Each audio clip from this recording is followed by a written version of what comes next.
Stephen, from a director's point of view, how do you capture what Rick just described, the emotions, and specifically with Nick, and perhaps with family members of those who did not survive, or those involved with search and rescue as well, without crossing a line or perhaps digging too deeply? That was the hardest part of making the film. Once we had the interviews, we sort of knew the core of what we needed to then go dramatize. And we had actors who resembled who were, actually had to be great swimmers also and had to resemble the guys because it was a documentary. So we didn't want them to be too far off physically. So it was, first of all, a hard casting process. And second of all, once we had the cast, the five of us spent a lot of time together going through what the emotion of it all would be. And then we filmed on a tank in the Dominican Republic, a tank studio. So you're in a controlled water environment, and then there's the ocean in the background.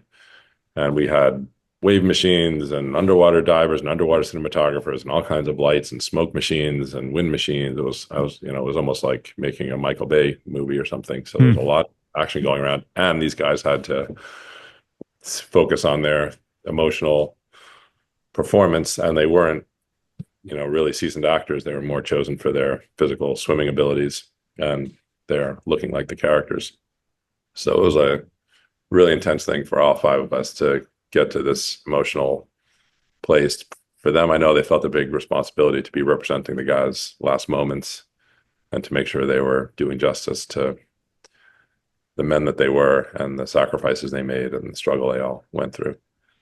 And interviewing family members of those who did not survive must have been an enormous challenge. We didn't go there. We decided to let them rest in peace and not to open that wound. The whole film is pretty much a reliving of the 43 hours of Nick's survival from Nick's point of view, the Coast Guard's point of view, and all of his family members' point of view. There's sort of you jump back and forth between those three different perspectives. Got it. They're all filmed differently. And I will say, to Rick's point about the Coast Guard was, and to some extent, this really makes the film. The Coast Guard was so proud of their rescue efforts in this that they gave us access to all of their crew and all of their access. We basically had the run of the Coast Guard base for 3 days, unless there was actual search and rescue missions that they were called on. So we had all kinds of Coast Guard members and access to planes and boats, and it was amazing. It was almost, for those seasons, it almost feels like a Paul Greengrass movie, like United 97 or something like that. Like, you are following Coast Guard members, they're running down the docks and storms at night, and then sometimes they were actually going on search and rescue missions and letting our cameras come with them. Wow. Yeah, those scenes are really intense. And Rick? Jason, I think had we chosen to go there with the families, we would have needed the participation of all of the families. You couldn't just have one or two families represented in this. You need to balance it. And Will's family has had some unfortunate tragedy with his siblings, and his parents have dealt with some health issues. I think that we just looked at this and said, it would be such a raw experience for them to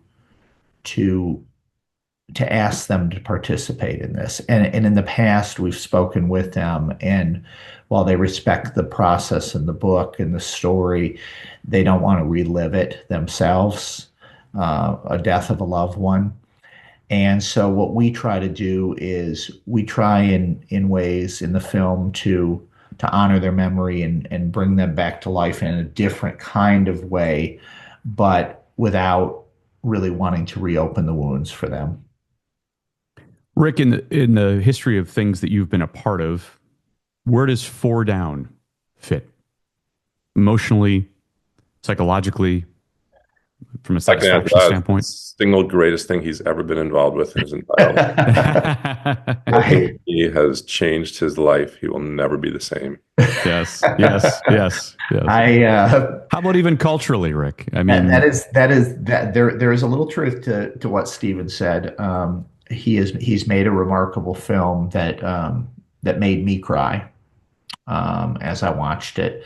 I don't know if it was uh, 15 years of my life coming coming to the screen there in terms of the experience of trying to tell the story and get it made, both in terms of the feature film and the doc. But what I would tell you is that there's a little bit of relief, there's a little bit of trepidation. How will the film be received? Because in any film, you're putting it out there for people to evaluate it.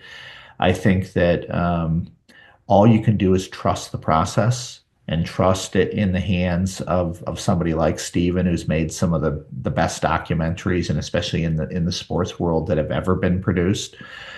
And so I'm looking forward to it, but in an unusual way. This is a sad story.